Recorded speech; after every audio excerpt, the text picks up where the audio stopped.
So let's chat through in a bit more detail what came out of our chat with Richard Hammond and his lovely daughter Izzy, off the back of their release of their new workshop series on Discovery Plus. First of all, great relationship, lovely father-daughter dynamic going on there. Really nice to sort of see that at work. And really interesting what he had to say about, obviously, huge chunks of her life he's been absent for. I mean, I'm talking to you and you're in Barcelona in a hotel room and I'm at home with the kids.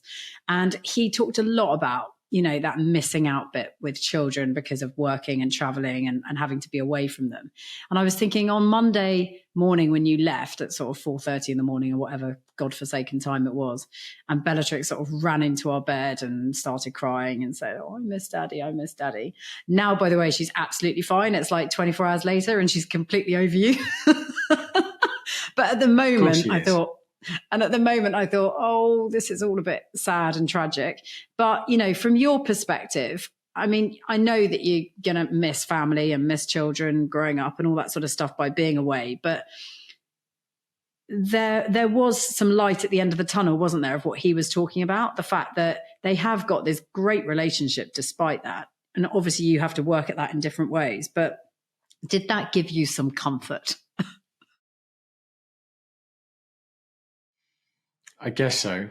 A small amount of comfort. I mean, like it's never ideal for a parent to be working away from home or overseas. It's always very, very difficult. And I'm aware I'm talking to you now from overseas, and I have to be careful, quite how I pitch this. But it is really difficult, particularly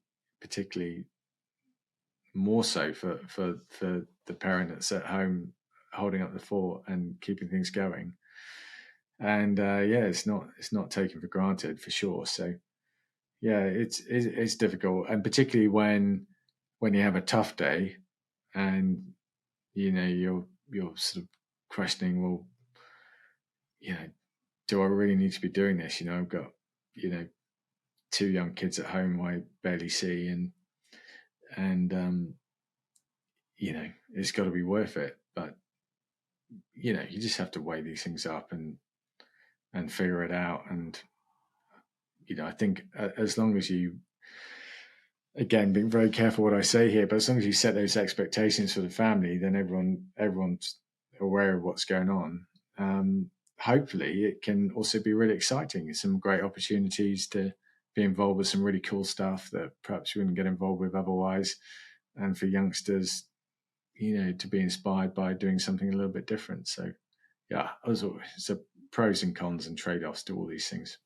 Yeah, and she's pretty pragmatic. That's my take on it. How is it for you? Well, I think she's pretty pragmatic. I mean, I don't know what Fox thinks. He's only 2, but she's pretty pragmatic about it in that she's like, well, Daddy, don't bother coming home unless you win, isn't she? I mean, she's brutal. She's completely brutal. So she's your, gauge on these things as to whether it's worth it or not. So it has to be clearly worth it to be away.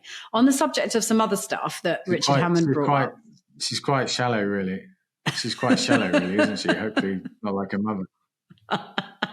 On the subject of some other stuff that Richard brought up, he talked about, it's really fascinating. I'd never really heard anyone mention this before.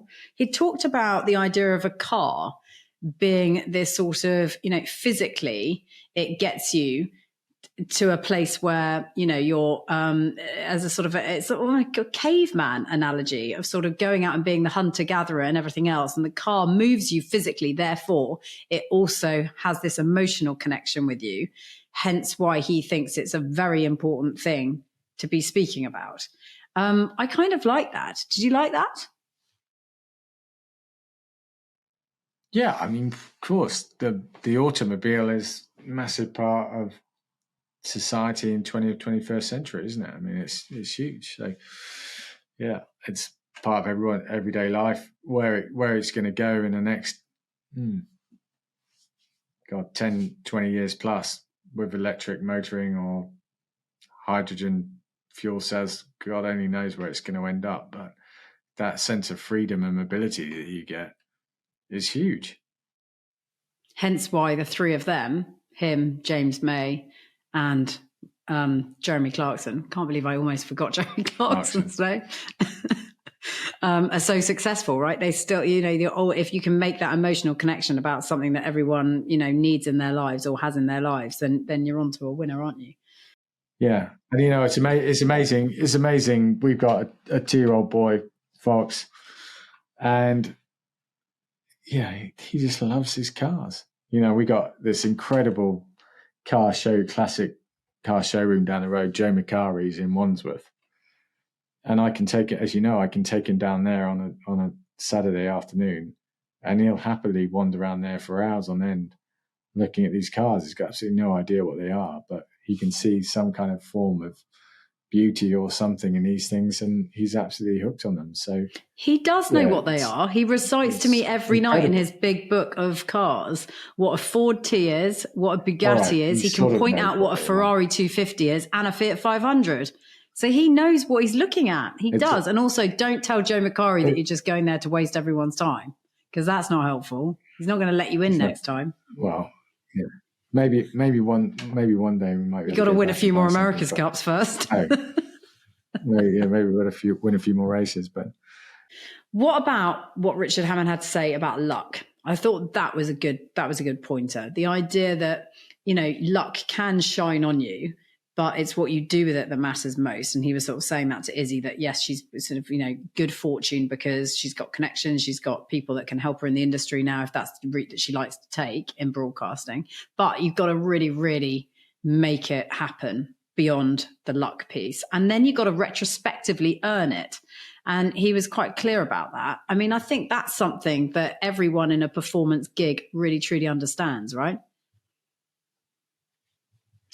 Yeah, I think so. Whether it's luck or maybe it's opportunity, but whatever it is, if you get that luck or opportunity comes your way, my God, you've got to grasp it and run with it and take it absolutely to the limit. I think that's what Richard was talking about. And there's nothing more frustrating than seeing a young person that gets gifted an opportunity and they and ah and procrastinate and in the end turn it down because they want to do something a bit safer or whatever. And you just think, oh my God, this is your, what an incredible opportunity to go and work for someone who's been incredibly successful and learn from them, or to get the opportunity to start a new business or whatever. And any successful person has had countless numbers of failures along the way, but it's that process of learning, trial and error, that leads to incredible success and opportunity and success. We were fortunate enough, weren't we, to interview James Dyson. I mean, how many failures did he have along the way? I mean, he said that's part of the process. If you're not failing, you're not learning. And look at, the business that he's developed. So, yeah, if you get an opportunity, you get lucky, my goodness, you've got to really rinse it and get out every opportunity out, possible gain out of that opportunity. And the irony is we got to kind of teach kids to learn how to fail and be comfortable with failure as well. There's so much in our education system at the moment that's all about just, getting everything right all of the time. And that's not healthy either, because if you don't learn to fail when you're young, when are you going to learn how to fail?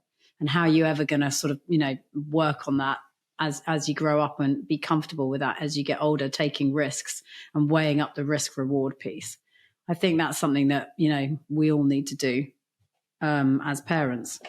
Yeah, well, it's this whole success and failure issue, isn't it? As parents of our kids, you go to the school sports day and they don't really like talking about winners or losers because that's not good for the youngsters. Well, you can sort of turn it on its head and say, well, actually, it is good for them to learn at a young age that they're not always going to win or be successful. They're going to have hard times. Everyone does. And it's about learning from that.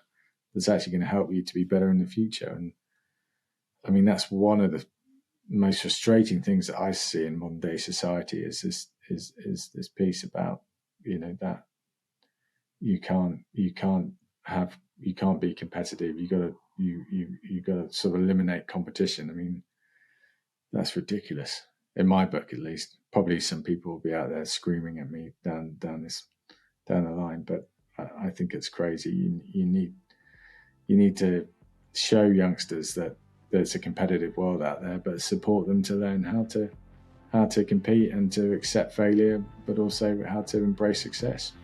Yeah, and we need more animals and more pets with crazy names, because I love the idea of a dog being called Chicken. The end.